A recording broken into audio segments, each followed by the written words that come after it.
O autor, então, do livro de Jó, a autoria de Jó, ela é incerta. Alguns estudiosos, eruditos, eles atribuem o livro de Jó a Moisés. Outros atribuem a algum dos antigos sábios, cujos escritos podem se encontrar no livro de Provérbios, como Salomão, Agur, Lemuel, os homens de Ezequias. Ou ainda Eclesiastes, talvez o próprio Salomão tenha sido seu autor, possivelmente Eliú, um dos personagens do livro de Jó, lá em Jó, capítulo 32, no verso 1. Ou o próprio Jó também poderia ter escrito a sua história. F.B. Meyer diz: o autor é desconhecido.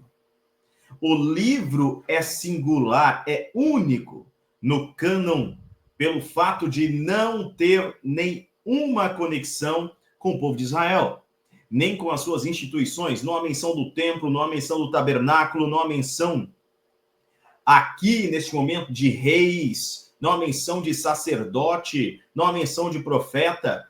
O que nós vemos nesse tempo constitui Jó no mesmo período dos patriarcas, porque é Jó quem oferece o sacrifício, ou seja, ele é o sacerdote do seu lar. Assim como Abraão ofereceu o sacrifício, Isaac, Jacó ofereceu o sacrifício, aqui quem oferece sacrifício é o próprio Jó. Continuemos ainda. A explicação mais natural para isso é que seus eventos são anteriores à história de Israel, da formação do povo de Israel. Nós temos, então, que o próprio Jó, inclusive, não é um judeu, não é um descendente de Abraão. Jó aqui, ele pode ser muito bem um gentio, mas deste homem que não é um judeu, não é um descendente de Abraão, Deus dá testemunho dizendo ele é íntegro, ele é reto, ele é honesto, ele é temente a Deus, ele desvia-se do mal. Deus dá testemunho sobre Jó, que mesmo não sendo um judeu, um descendente de Abraão, é o homem mais puro de toda a terra, mais fiel em toda a terra. Então nós temos aqui esse caráter universal do livro de Jó, apontando desde já a salvação que abrange a todos os povos. Você vê que Melquisedeque, no tempo do patriarca Abraão, ele não é descendente de Abraão, mas ainda assim ele se manifesta como um sacerdote do Deus Altíssimo, e é tão maior que Abraão, que inclusive abençoa Abraão. E Abraão lhe entrega os dízimos de tudo o que tem, de tudo o que possui. O livro de Hebreus nos coloca que, sem contradição alguma, o maior abençoa o menor. Veja, tão grande era, então, Melquisedeque, sacerdote do Deus Altíssimo, que abençoou o próprio Abraão. Então, nessa época de Abraão, na época anterior a Abraão, nós já temos homens que são tementes a Deus, que servem a Deus, e é o caso de Jó.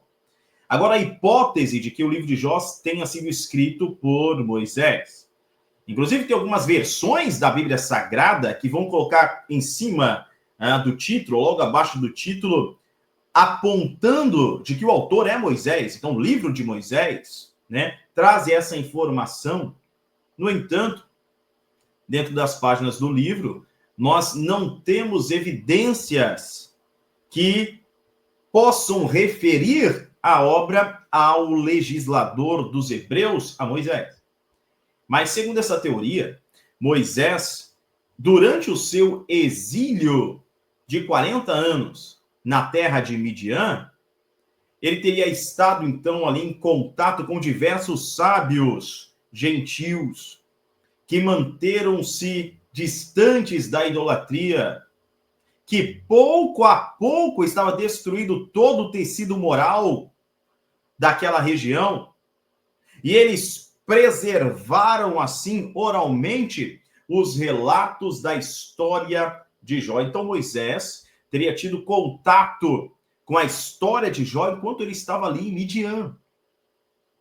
Essa teoria também vai supor que pode ser que Moisés, além de ter ouvido esses sábios, tivesse acesso a um livro muito antigo, ao livro de Jó, não escrito em hebraico, mas escrito em um aramaico muito arcaico.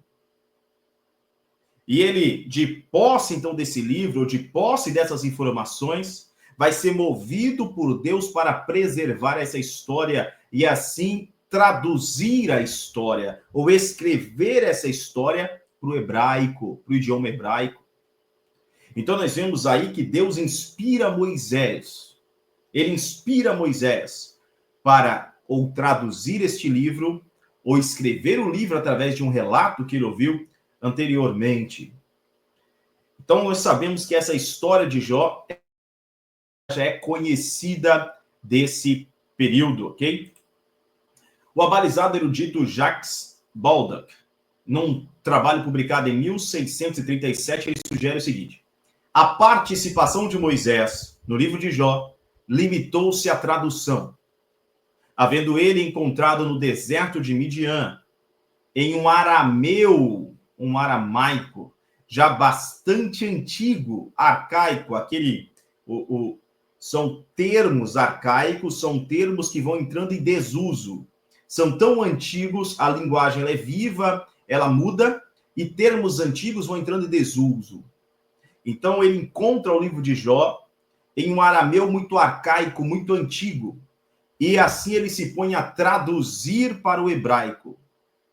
E assim, de forma providencial, inaugurou Jó o cânon do Antigo Testamento, antecedendo o próprio livro de Gênesis. Sim, o livro de Jó é o livro mais antigo da Bíblia Sagrada. Foi o primeiro livro a ser escrito.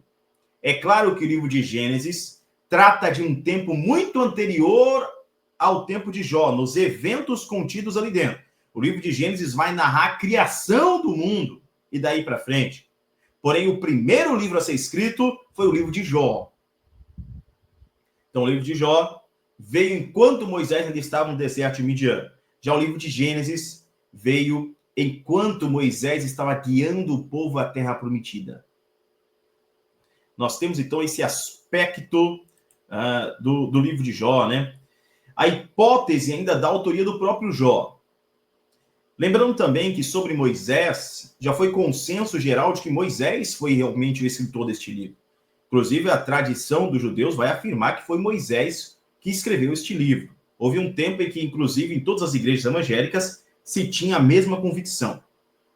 Mas, depois, se chegou a duvidar dessa escrita atribuída a Moisés, porque o livro não traz a assinatura de Moisés. Assim como aconteceu com o livro de Hebreus, no Novo Testamento. Na época dos apóstolos, o livro de Hebreus era atribuído ao apóstolo Paulo, e ele nunca negou. Após a época apostólica, já no segundo século, o livro aos Hebreus continuou sendo apontado como sendo de origem de Paulo.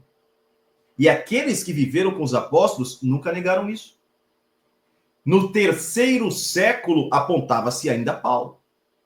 Mas depois do ano 300, quando aqueles que viveram com os apóstolos já haviam morrido, e aqueles que viveram com quem viveu com os apóstolos também haviam morrido, levantou-se uma discussão de que talvez Paulo não tivesse escrito a carta aos Hebreus, porque ali não traz a sua assinatura. Então a mesma coisa aconteceu aqui com o livro de Jó.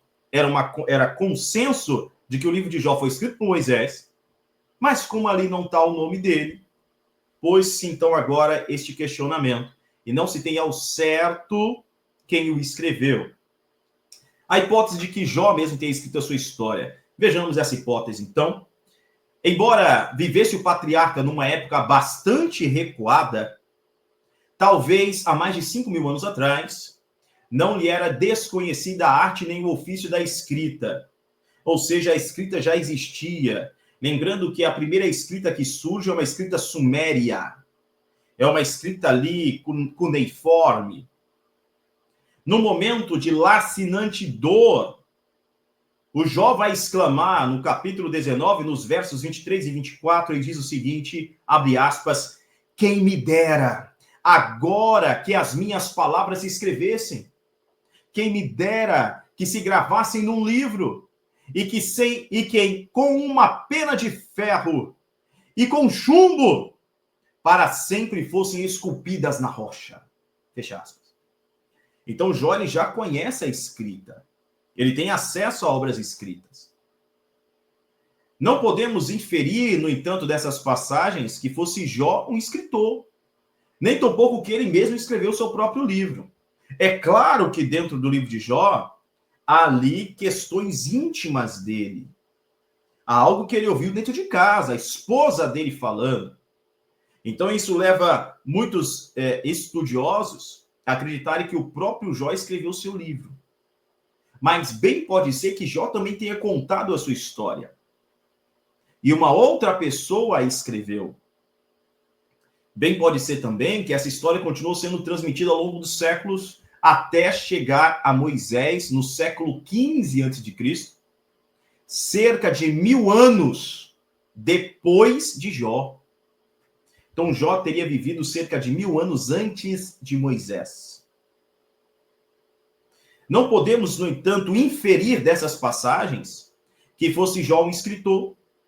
O que ele demanda, ou o que ele pede, o que ele deseja, o que ele exclama é que naquele momento estivesse ali um escriba, um escritor, um amanuense, que eficientemente lhe registrasse toda aquela discussão que ele estava tendo com seus amigos, as acusações, as réplicas, as tréplicas, que tudo fosse eficazmente escrito, a fim de que as suas razões pudessem vir então a público.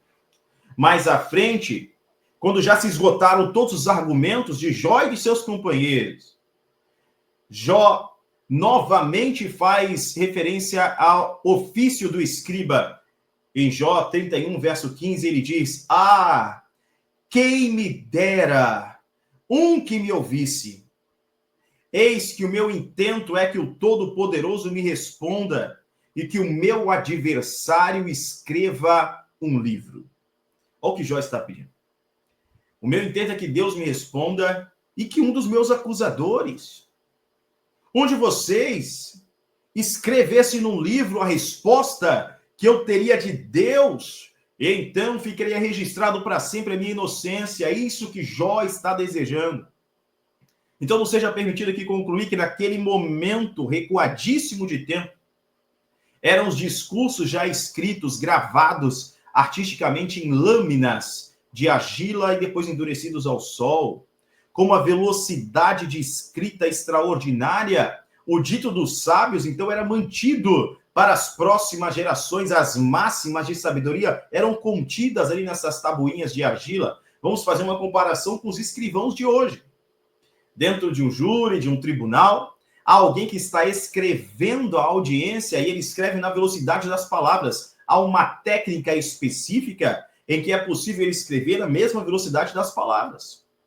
Talvez fazendo ali alguma abreviação naquele primeiro momento e depois transcrevendo novamente o texto, colocando ele nas palavras corretas, mas há uma velocidade de escrita que pode acompanhar no momento em que a fala está ocorrendo.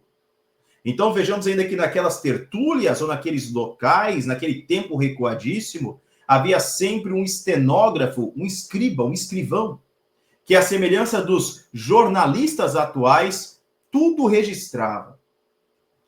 Embora essas passagens que nós lemos revelem o modo dos antigos de escrever, não indicam elas que fosse Jó o escriba. Apenas que ele desejava que seu livro fosse escrito ou que sua história fosse contada, registrada em um livro. Nem tampouco isso nos permite que haja ele mesmo escrito o livro que traz o seu nome. Agora, a hipótese da autoria de Eliú. Eliú é o quarto amigo de Jó aqui. Nós temos os três primeiros, ele faz Bildade e Zafão, os três primeiros, que eles acusam Jó. E Deus vai repreender a palavra desses três. E por fim, o mais jovem, o Eliú. O Eliú que ele teme falar, ele se mantém quieto, ele presta atenção em tudo que está acontecendo, na discussão dos mais velhos, na apresentação das razões que eles dão, nos apontamentos, acusações que eles fazem a Jó. Ele está prestando atenção em tudo. E quando ele vê que terminou a fala deles, a sabedoria deles acabou, então agora ele toma a palavra e ele vai falar. Então, mencionar a hipótese de ter sido Eliú o autor de Jó também é válido. É uma hipótese válida, apesar de não declarar o texto sagrado. Lembre-se que o livro de Jó não declara quem o escreveu. Porém, nós temos nesse jovem teólogo, estudante, conhecedor a respeito de Deus, todos os elementos de um excelente escritor. Veja bem, amplo e correto conhecimento de Deus. Aquilo que Eliú fala sobre Deus, Deus não repreende. Deus vai corrigir os 3 outros amigos e vai corrigir o próprio Jó, mas Eliú não recebe uma reprimenda. Ainda, Eliú possui uma singular cultura geral, uma expressão verbal incomum, é um jovem culto, inteligente, e ele tem uma inspirada paixão ao discursar. Ele vai dizer que as palavras estavam borbulhando dentro dele, ele precisa expor as suas razões. Ele precisa colocar diante daqueles 4 homens ali, também aquilo que ele pôde apreender de todas a situação, de todas as conversas, de cada resposta à interrogação que foi feita. Agora ele vai falar. E ele discursa com eloquência. É um jovem sábio, inteligente. Ele ainda ouviu atentamente todo o discurso. Ele manteve em mente todo o discurso que foi feito. E ele vai responder ponto a ponto agora. E depois, quando é chegada a sua hora de falar, ele rebateu de maneira enérgica e muito concetânea, ou seja, muito corretamente pontual cada parte. Consideremos ainda a vez de Eliú o único personagem do livro de Jó que temos uma genealogia básica apresentada. Está em Jó, capítulo 32, lá no verso 2. Está escrito assim: Eliú, filho de Baraquel, o Buzita, da família de Rão. Nós temos uma pequena genealogia que aparece, e é apenas a genealogia de Eliú que é colocada. Você vê que Jó não tem sua genealogia apresentada, mas Eliú sim. Será isso uma assinatura do jovem escritor? Se não foi ele que escreveu, mas a genealogia dele aparece, qual o motivo? Então, o escritor sagrado foi levado por Deus a trazer a genealogia breve, curta, daquele que não recebeu uma reprimenda de Deus. O escritor foi levado a colocar essa curta parte da genealogia para entrar na história. E o próprio escritor não tem seu nome divulgado no livro. Então, tem um altruísmo da parte dele em reconhecer Eliú. Ou Eliú estaria assim, trazendo sua assinatura, mas de forma contida. Ainda vamos lembrar que há outros livros na Bíblia nos quais a escrita rúbrica, a firma dos seus autores, não está presente. Por exemplo, o Evangelho segundo escreveu Mateus, não traz a assinatura de Mateus, dizendo, eu, Mateus, o escrevi. O Evangelho segundo escreveu Marcos, não tem assinatura deste. O Evangelho segundo escreveu o próprio Lucas.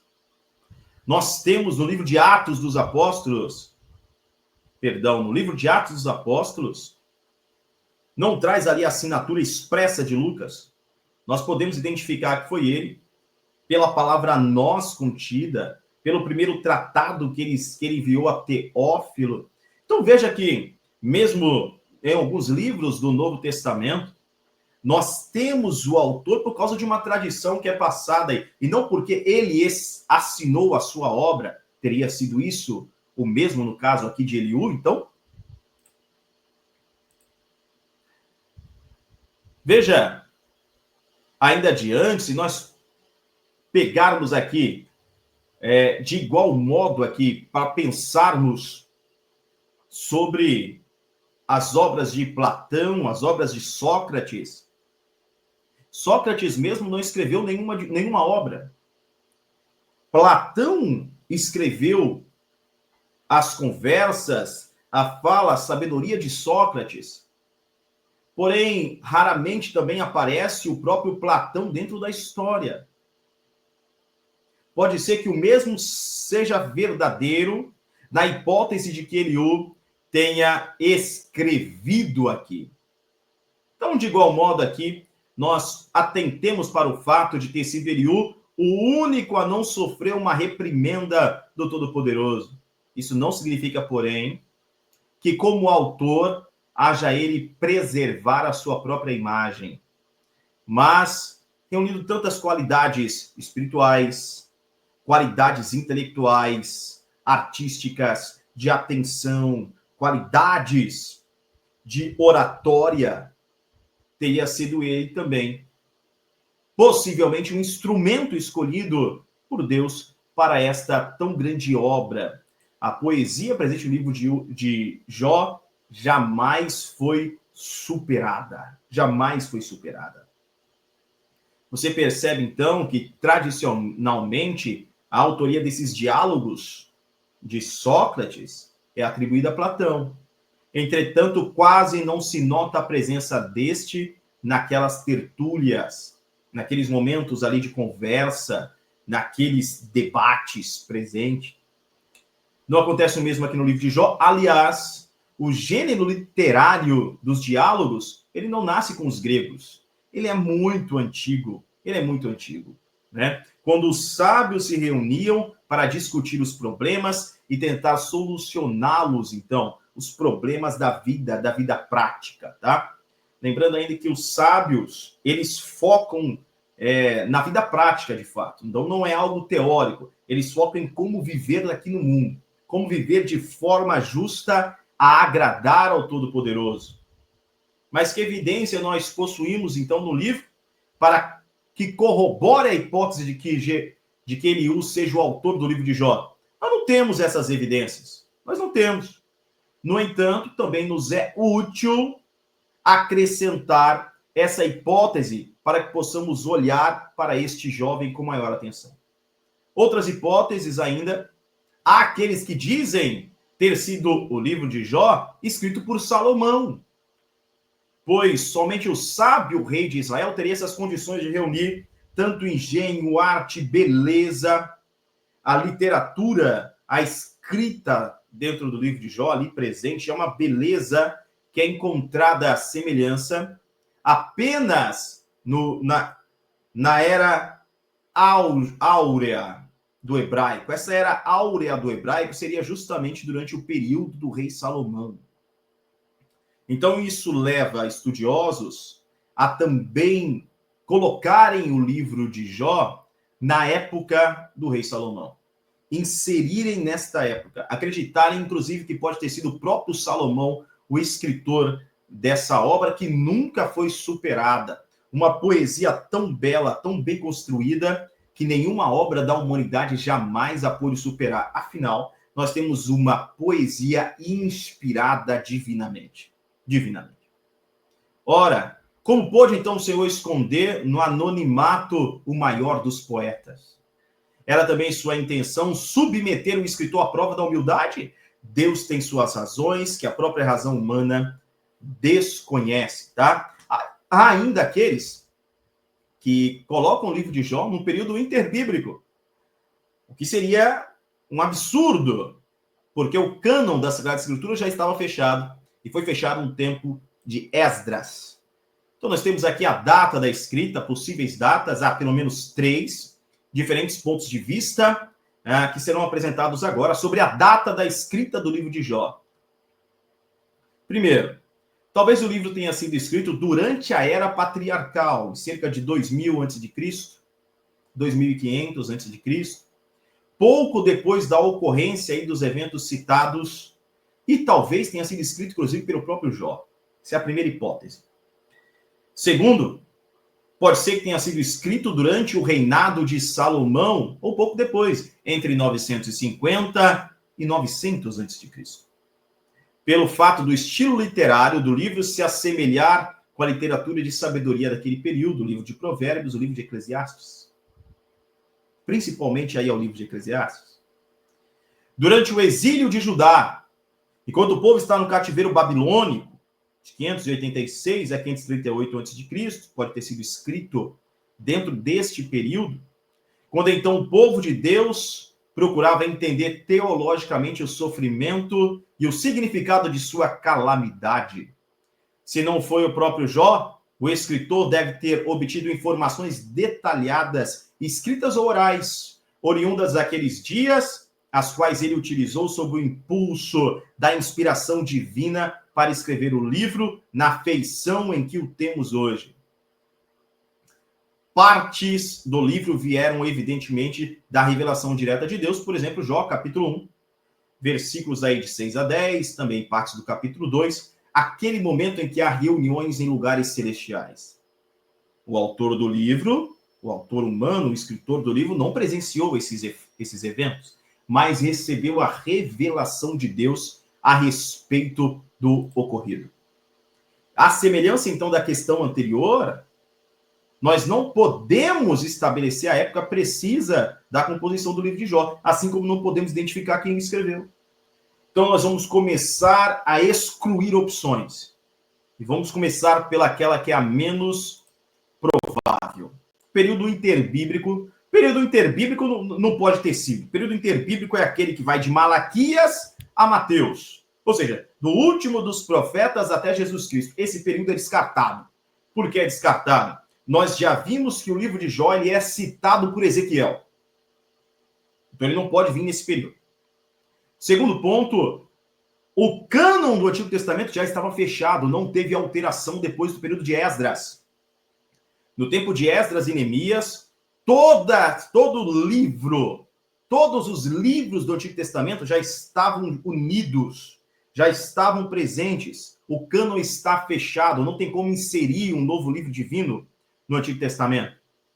Então, nós também rejeitamos. O período interbíblico não pode ter sido a origem da escrita do livro de Jó, em hipótese alguma.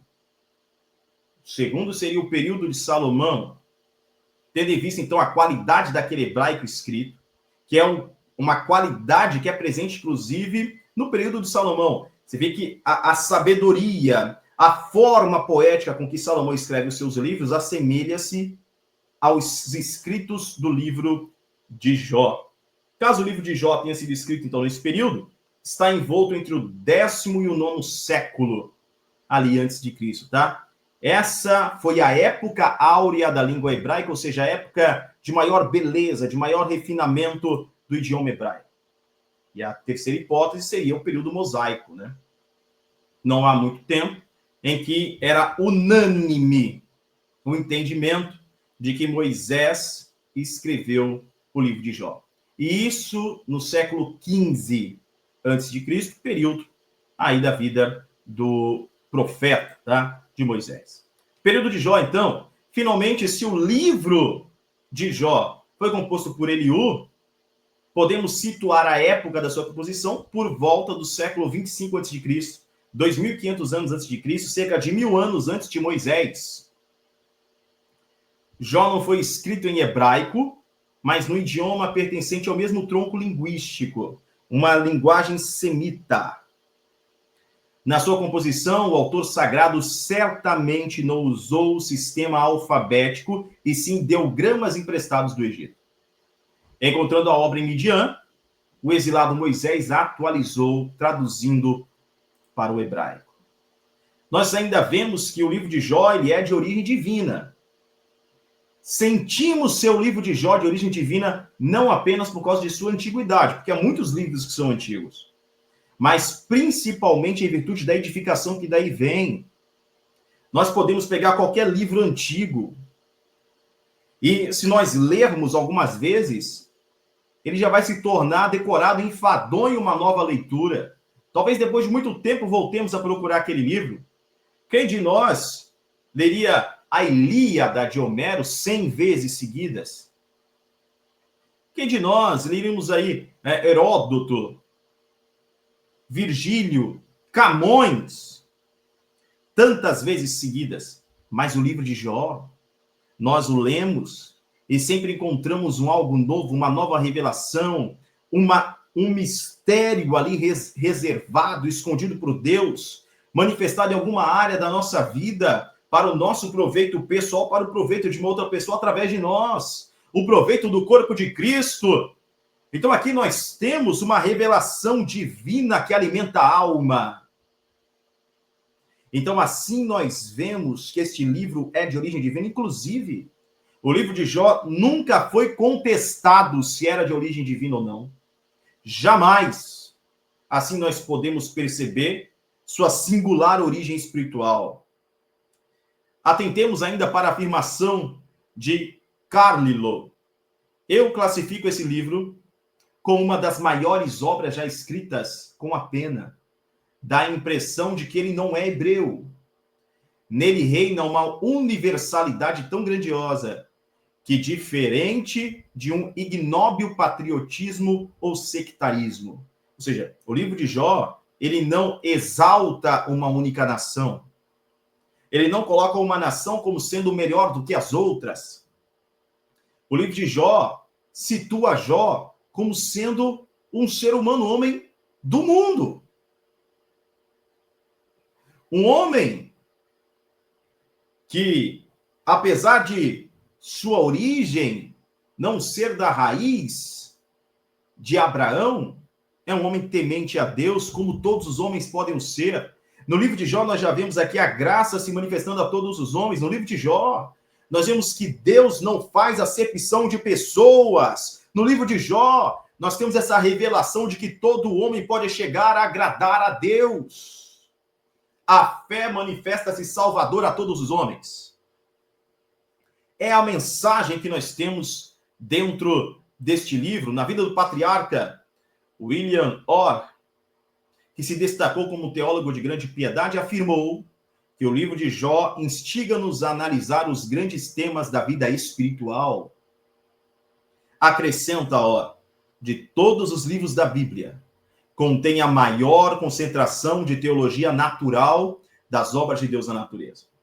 Então, nós temos aqui a teologia natural.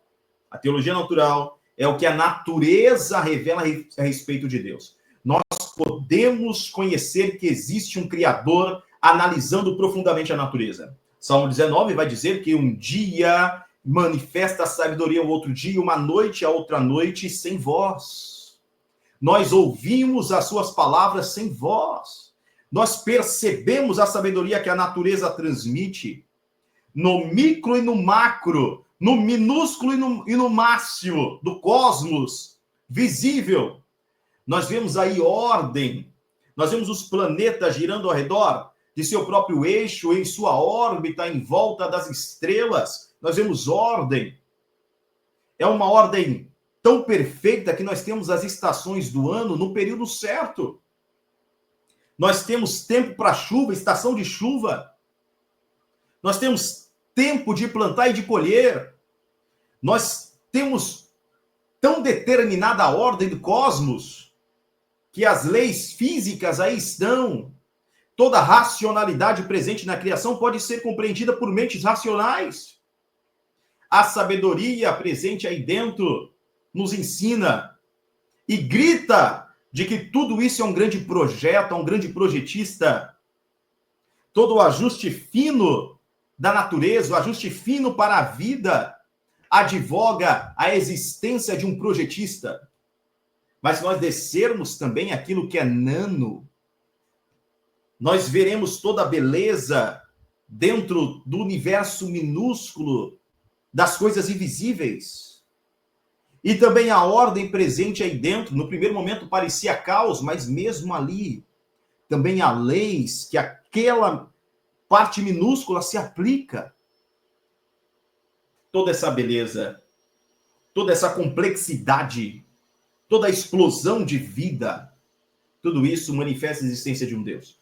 Porém, a teologia natural não nos revela que esse Deus possui um filho, que foi enviado ao mundo para se entregar, para padecer por causa dos pecados da humanidade, morreu e ressuscitou ao terceiro dia. A teologia natural não nos aponta que ele enviou o Espírito Santo.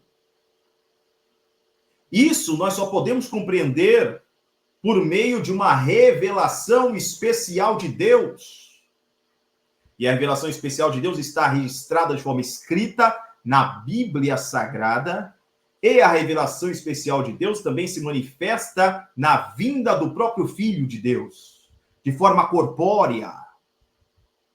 Nós temos aí a revelação especial através do Espírito Santo de Deus. Então, a revelação natural, que está presente no livro de Jó, nos revela assim, existe um Criador. Mas nós precisamos da revelação especial de Deus para compreender o amor deste Criador, de forma tão grande como ele manifesta ao ponto de nos entregar, nos enviar o seu Filho. Glória a Deus. A canonicidade do livro de Jó, nós vemos ainda que a inserção de Jó no cânon sagrado jamais foi questionada. Lutero questionou a epístola de Tiago. Você vê que há outros livros na Bíblia que foram questionados. O próprio livro de Judas foi questionado também. O Apocalipse de João chegou a ser questionado. Mas Jó, ninguém nunca questionou a origem divina deste livro. Então, sempre, desde a antiguidade, se admitiu que é de origem inspiração divina espiritual, uma inspiração de Deus. Então, o Senhor conduziu os acontecimentos de tal forma que preservou essa história. E esta história nos consola hoje. E através do drama desse virtuosíssimo servo de Deus, a nossa fé também é vigorada. Nós vemos a perseverança desse patriarca. E assim também perseveramos. Quantos receberam forças para vencer ao ler o livro de Jó? Nós temos aqui uma excelência literária do livro de Jó, uma excelência extraordinária, veja, ressaltando toda essa beleza, então, de Jó, escreveu Michael D. Guinan, que além de haver sido escrito numa poesia muito elevada, está repleto de expressões ricas e variadas. E ainda ele acrescenta que nessa porção sagrada há palavras raras e palavras encontradas uma única vez na Bíblia. Alguns hermeneutas, intérpretes, chegaram a sugerir que o autor do livro de Jó viu-se obrigado a criar diversos vocabulários para expressar todo o drama vivido por Jó. Não havia palavras que pudessem ser utilizadas para manifestar o que Jó enfrentava. Daí a necessidade de se criar palavras que expressassem todo esse drama. Olha que interessante isso. E não poucos estudiosos ainda tiveram que recorrer a outras línguas do mesmo tronco, línguas semíticas, como o aramaico, o árabe e o ugarítico, a fim de entenderem devidamente as expressões presentes no livro de Jó. Nós temos ainda esse gênero literário de Jó. Você vê que Jó, ele é feito em poesia, porém a rima dessa poesia vem trazendo aí antíteses, paralelismos, metáforas, tem uma sequência riquíssima de figuras retóricas dentro desse gênero literário. Jó começa com um prólogo, uma introdução escrita ali, antes de adentrar de fato no poema, que começa no capítulo 3. Então, capítulos 1 e 2 são uma introdução a todo o poema. E ele também vai terminar com uma conclusão sendo apresentada para Jó, que também fecha esse poema. Após todo aquele poema literário, nós temos uma conclusão no último capítulo no livro de Jó. Então, nós temos tanto uma introdução como uma conclusão, que é nos apresentado aqui em outra forma de escrito. E entre introdução e conclusão, nós temos todo o poema ali desenvolvido. Nós temos essa poesia, lembrando que é uma poesia histórica. Uma poesia histórica. Nós temos diálogo aí dentro. Nós temos um monólogo, que é quando Deus faz as perguntas, mas ninguém pode respondê-lo. E nós temos aquela conclusão, tá? Agora, quem é Jó? Jó é considerado pelo próprio Deus como um dos 3 homens mais piedosos de todos os tempos. Está lá em Ezequiel 14, versículo 14. Onde Deus apresenta esses homens. E não é sem razão que em hebraico encerra o seu nome o significado tão amoroso. O nome de Jó significa voltado para Deus. Voltado para Deus. Nós vemos aí essa história de Jó, que ela é verídica, e tanto Ezequiel como também Tiago, o menor, meio-irmão do Senhor, ele expõe como sendo um personagem, um evento histórico. A terra natal de Jó está localizada no norte da Arábia, a terra de Uz, que ficava na confluência de várias rotas importantes, né? É uma rota comercial. Isso vai facilitar que esses amigos de Jó cheguem até Jó, assim como também facilitou as incursões dos sabeus e dos caldeus às propriedades deste patriarca. Embora proviesse, então, a Isofar, Bildade, Elifaz e Eliú, de diferentes lugares, eles não tiveram dificuldade alguma de chegar até Uz, a cidade de Jó. Então, uma cidade de rota comercial, uma cidade importante, e nessa cidade habitava esse patriarca, né?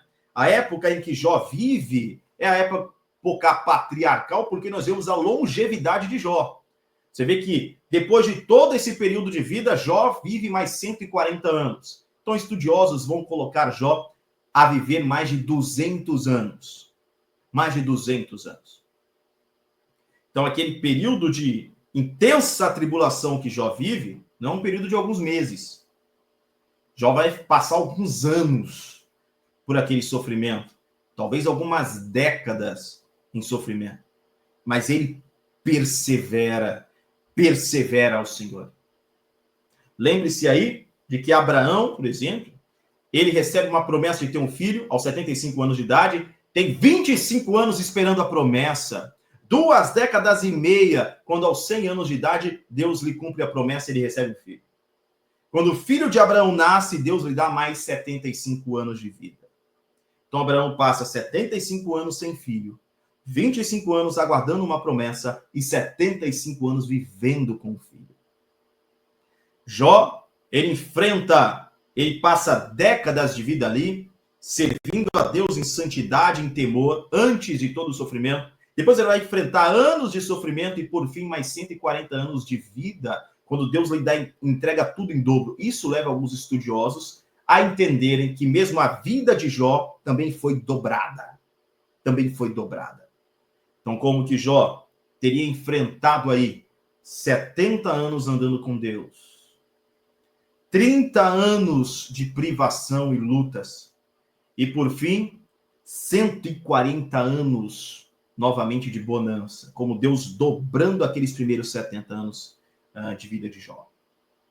E aí isso coloca Jó com uma vida de cerca de 240 anos. Então existe esse entendimento também entre os estudiosos, tá? A gente percebe a teologia de Jó, que ela é singular. O patriarca acredita firmemente em o Deus único e verdadeiro, a quem por 31 vezes Jó chama de o Todo-Poderoso. Jó acredita na soberania de Deus. Você vê Jó capítulo 1, versículo 21, bem como o capítulo 42, no verso 2. Jó acredita no poderoso e glorioso advento do Messias, advento do Cristo, a vinda do Cristo. Ele diz, porque eu sei que o meu Redentor vive e por fim se levantará sobre a terra. Jó também acredita que a sua testemunha está no céu. Você vê em Jó 16, no verso 19, ele diz também agora, eis que a minha testemunha está no céu e o meu registro está nas alturas. Ou seja, eu tenho um advogado. Jó sabe que tem um advogado que pega a sua causa e o defende diante de Deus. Existe um acusador. Assim como acusou lá o sumo sacerdote Josué, certa vez. Porém, havia também um advogado diante dele. O próprio Cristo. O nosso advogado. O apóstolo João vai escrever isso. Filhinhos, nós temos um advogado. Existe um acusador, aquele que nos acusa diante de Deus, acusa os nossos irmãos todos os dias. Mas nós temos um advogado que nos defende e ele nunca perdeu uma causa, jamais perderá. Jó ainda acredita na justificação pela fé. Está em Jó 9, verso 2, quando ele diz: como se justificaria o homem para com Deus? Não por obras. Não por obras, mas pela fé vem essa justificação. Nós vemos toda a prosperidade desse patriarca, um homem ricamente abençoado por Deus em posses, em servos, em bens na vida. Então, a riqueza terrena não é um empecilho para se ganhar o céu. Veja que, se a riqueza terrena fosse maldição, Deus não teria abençoado Jó 2 vezes. Deus não teria lhe entregado o dobro de tudo que ele tinha. Deus manteria Jó na pobreza, ainda na miséria. Se fosse a pobreza e a miséria que levasse alguém para o céu. Mas nós vemos quando Jesus está falando lá na pregação do monte, no sermão da montanha, ele vai dizer: bem-aventurados os pobres em espírito. Ele não está falando de pobres segundo o mundo, que não tem recursos financeiros, mas aqueles que são humildes diante de Deus. Aqueles que confiam no Jeová Jiré, que tem um provedor, o provedor para a salvação, um provedor para tudo na vida. O Senhor é meu pastor, nada me faltará. Humildes. Então nós vemos aí a prosperidade, nós vemos a riqueza proverbial de Jó. A Bíblia diz que era o seu gado 7.000 ovelhas e 3.000 camelos e 500 juntas de bois e 500 jumentas. Era também muitíssima gente a seu serviço, de maneira que este homem era maior do que todos do Oriente. Capítulo 1, versículo 3. Lembrando que no final do capítulo toda essa riqueza é dobrada. É dobrada. Deus dá um testemunho sobre Jó dizendo: ele é sincero. Ser sincero significa que Jó não tem máscaras de cera. Jó, ele é fiel, ele é íntegro. Ele realmente vive o que professa. Nós temos ainda que Deus fala que Jó, ele é reto. Ou seja, o patriarca é justo, ele é imparcial, ele é direto. Ele não se deixa comprar por presentes. Os poderosos não podem influenciá-lo. Jó não teme o homem, ele teme a Deus. Jó é temente a Deus. Sinceridade e retidão de Jó vem por causa do seu temor ao Eterno. Provérbios já vai dizer que o princípio, a raiz da sabedoria é o temor ao Senhor. Temor ao Senhor.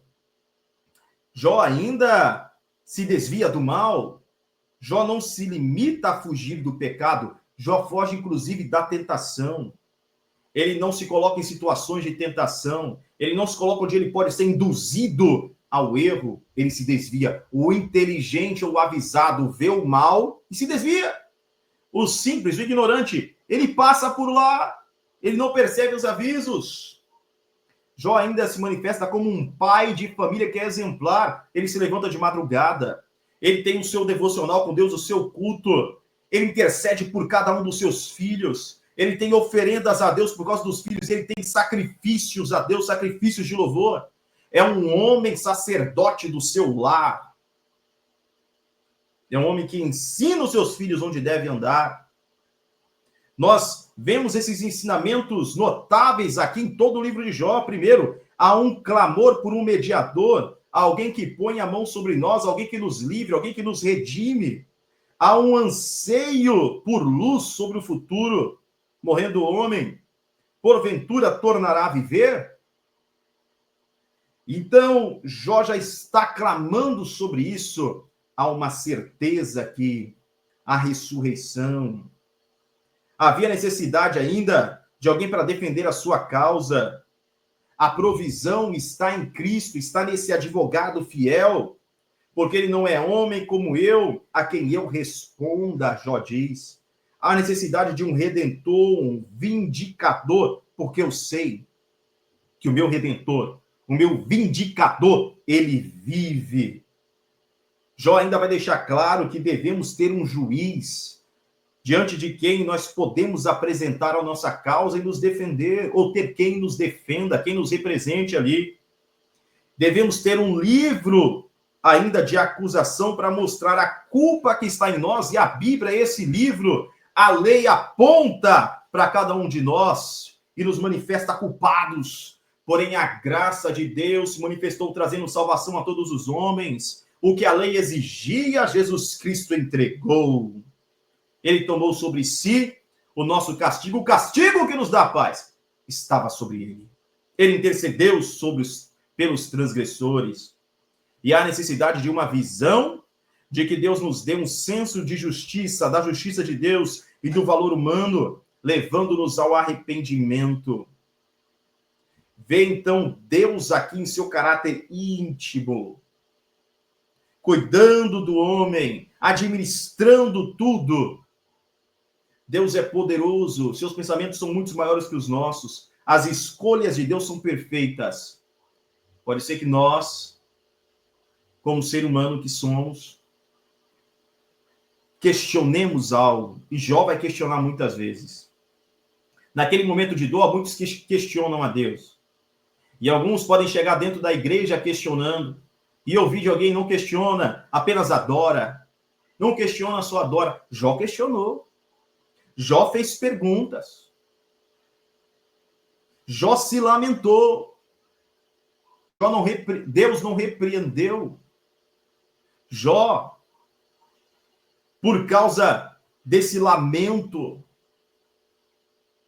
Deus conhece os anseios da alma humana. Os sentimentos humanos em oração têm que ser despejados, têm que ser colocados para fora. Nós temos um consolador. Nós temos um consolador. A resposta que a vitória da sua paciência nos dá é uma justificação mais do que suficiente da honrabilidade de Deus. Jó adorou mesmo sob extrema adversidade.